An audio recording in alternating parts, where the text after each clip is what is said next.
Graça e paz, cara amiga, caro amigo, que acompanha diariamente a nossa meditação sobre a Palavra de Deus no Santo Evangelho, nesta sexta-feira da 15ª semana do Tempo Comum.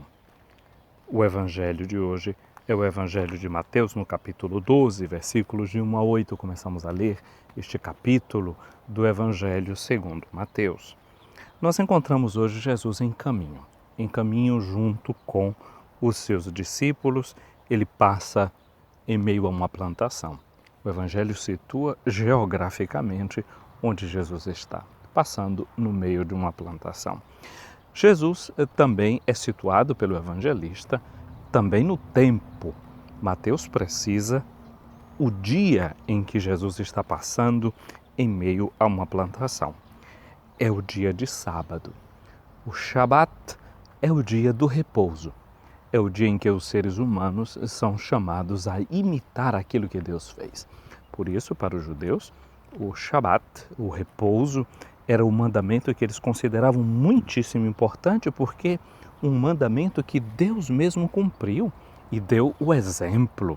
E deu o exemplo porque depois de ter feito todas as coisas em 6 dias, no 7º dia, diz o texto da Bíblia, do livro do Gênesis, que Deus repousou.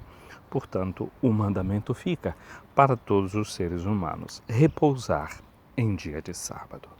As regras eram muito precisas, as regras eram muito claras e, por que não dizer até, as regras eram duras. O homem deveria aprender a viver o dom da sua liberdade e usar a sua liberdade na meditação da palavra de Deus, do mandamento do Senhor, recordando-se que tinha vivido na casa da escravidão. E agora já não era mais um escravo, agora era uma pessoa livre, não fazia mais trabalhos forçados, deveria trabalhar dentro da liberdade. Em um dia como esse, que é um dia memorial, como diz o Evangelho de Mateus, Jesus com seus discípulos passavam em meio de uma plantação. Seus discípulos tinham fome. Mateus explica qual era a situação também dos discípulos do ponto de vista físico. E eles começaram a apanhar espigas para comer. Os discípulos sentem fome. Diante da fome que sentem, arrancam as espigas do meio do campo por onde eles passavam. Eles não estavam retirando espigas do campo deles. Eles estavam arrancando também as espigas de campos alheios, porque estavam com fome. Vendo isto, os fariseus disseram-lhe: olha, os teus discípulos estão fazendo o que não é permitido fazer em dia de sábado. Uma crítica feita ao comportamento dos discípulos. Uma crítica feita ao comportamento dos discípulos, que na verdade queria ser uma crítica feita ao mestre, como que reprovando o ensino que Jesus dava aos seus discípulos, de modo tal que eles não sabem como se comportar em dia de sábado. Essa é a crítica. Como é que Jesus recebeu a crítica que foi feita a eles? Nós vivemos em um tempo em que críticas não são sempre bem-vindas. Nem todos sabem lidar com a crítica. Ignoram-na, fazem de conta que não escutaram nada, ou então reduz a crítica e aquele que critica como se fosse uma espécie de imbecilidade aquilo que o outro está falando. Portanto, uma falta de respeito. Jesus, o que faz diante da crítica que ele escuta? Ele dá uma resposta. A resposta de Jesus é: nunca lestes o que fez Davi quando ele e seus companheiros sentiram fome? O fenômeno é o mesmo, a fome. A fome dos discípulos de Jesus e a fome dos discípulos de Davi. Jesus era reconhecido pelo povo, inclusive, como o filho de Davi. Nós que fazemos uma leitura profunda da Sagrada Escritura, dizemos que Davi é uma imagem do próprio Cristo, o rei pastor. Ele nasce como descendente, como membro da casa de Davi, para cumprir a promessa que Deus tinha feito ao próprio Davi, e vemos que ele é o ungido por excelência. A própria palavra Cristo, Messias, na língua hebraica, significa ungido. E a imagem que havia na cabeça do povo era que esse rei seria como Davi. Como diz o salmista, encontrei Davi, meu servo, consagrei-o com meu óleo santo. Então Jesus vai justamente buscar nesse homem do Antigo Testamento, nesse rei que é modelo para todos, a resposta para dar a quem lhe faz uma crítica. É um pouco irônica a resposta de Jesus, porque nós estamos vendo que aqui quem faz a pergunta para Jesus são os fariseus. Os fariseus conheciam as Escrituras, os fariseus liam as Sagradas Escrituras, eles eram quem controlavam as sinagogas, que é a casa de reunião, onde se estuda as Escrituras. E Jesus pergunta, nunca lestes o que fez Davi? Jesus sabia que eles tinham lido. O problema aqui não era de leitura, o problema era de interpretação. Como é que eles interpretavam aquilo que eles tinham lido? Se eles conseguiam sair do texto e aplicar o texto a um novo contexto, ou seja, a uma nova situação. Se eles permitiam que a Escritura iluminasse a vida deles. Minha amiga, meu amigo, esse é um exercício que eu e você precisamos fazer.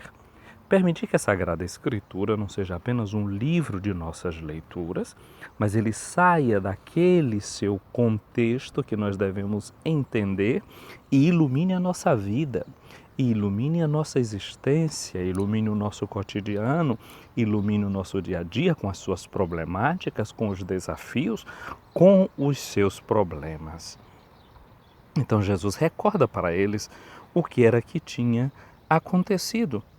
Como ele entrou na casa de Deus e todos comeram os pães da oferenda que nem a ele, nem aos seus companheiros era permitido de comer, mas unicamente aos sacerdotes?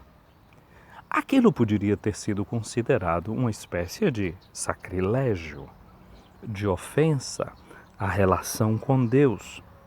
Mas, pelo contrário, eles fizeram algo que não era permitido de acordo com a letra da lei, mas não violaram o espírito da lei, porque a lei de Deus quer promover a vida do ser humano e esta vida estava ameaçada por causa da fome.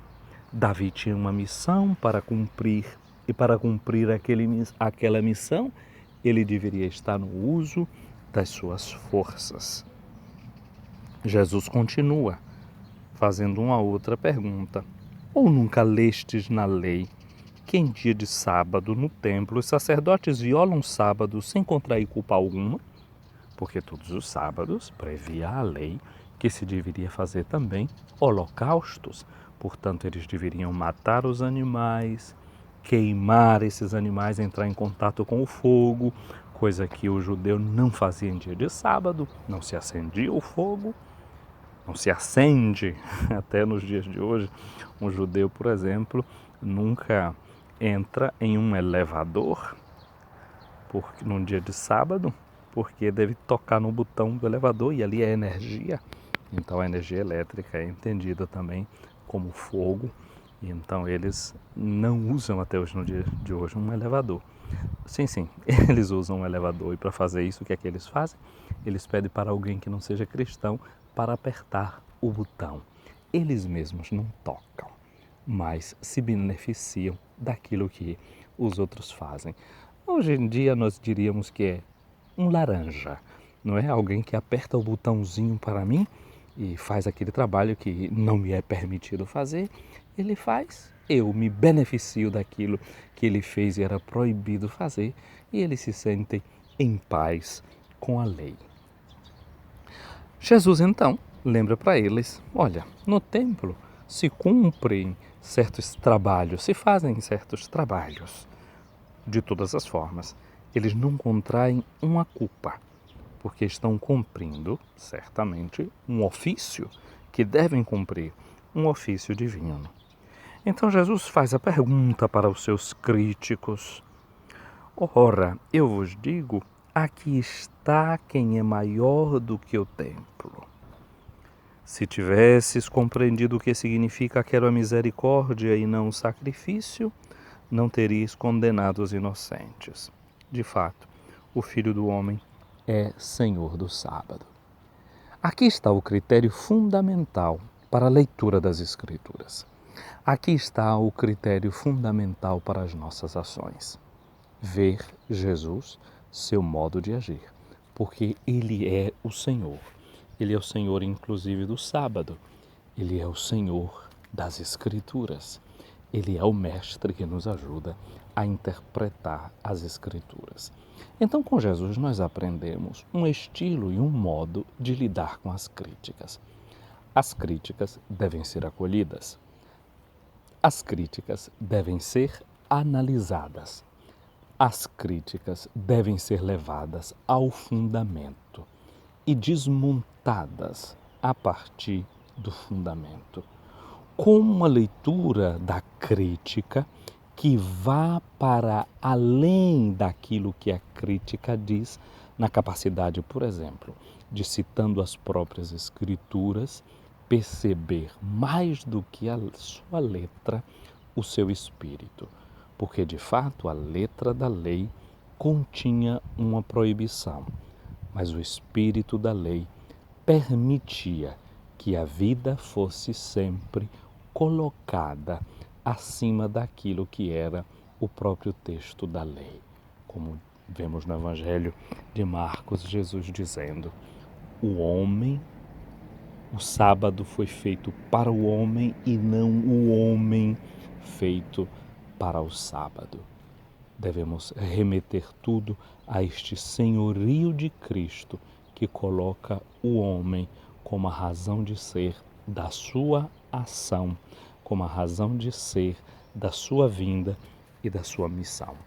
Um dia abençoado para você, meu irmão, para você, minha irmã, sem medo das críticas, mas com capacidade de analisá-las.